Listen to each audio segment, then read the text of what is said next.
The missionary Jim Elliot once said, "He is no fool who gives up what he cannot keep to gain what he cannot lose."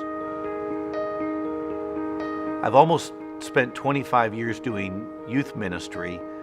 The bulk of the start was in Young Life, where I was a volunteer leader for 20 years at Lamar High School. And then I felt like God was calling me to a shift in my work, and I started being a youth volunteer here at First Pres, and have done that for the last 6 years. It started as something that was fun to do and a joy, and being a part of ministry was always something good, but it changed over time because you watched God working in the lives of kids and radically changing them. And the joy of being a part of that is really inexpressible. It's been an amazing journey for me to want to be a model that they can follow, and that yet I can follow them in many ways, and to find ways to do it. At every turn, Jesus comes into play. If I would give up of my time and my resources, First Presbyterian has so much that I can connect with and gain things that I cannot lose, to gain by working in kingdom work, to give up of my money and to cut a check to somebody who's trying to go to college or needs to go on a mission trip for an experience, to just sit in people. Maybe it's just to quietly be praying in the background about all the many things that are going on.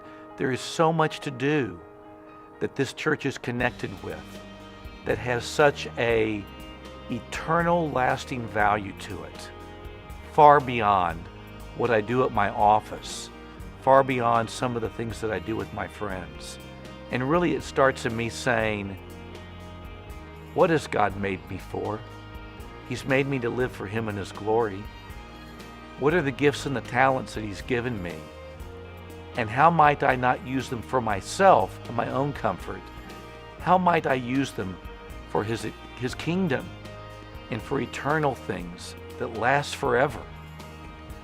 And that dear young men that I met 20 years ago, that now I watch them as businessmen, as dads, as fathers, as husbands, who they themselves are being disciples to Christ, to their family and their churches, to see what He's doing with young men going off to college, where they are faced with every obstacle and every temptation and every worldview, and they are standing up and living for Christ.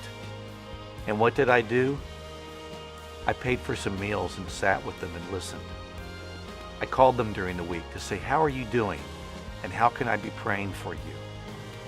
I called them to say, here's something I've been learning about Jesus, and let that be an encouragement to you.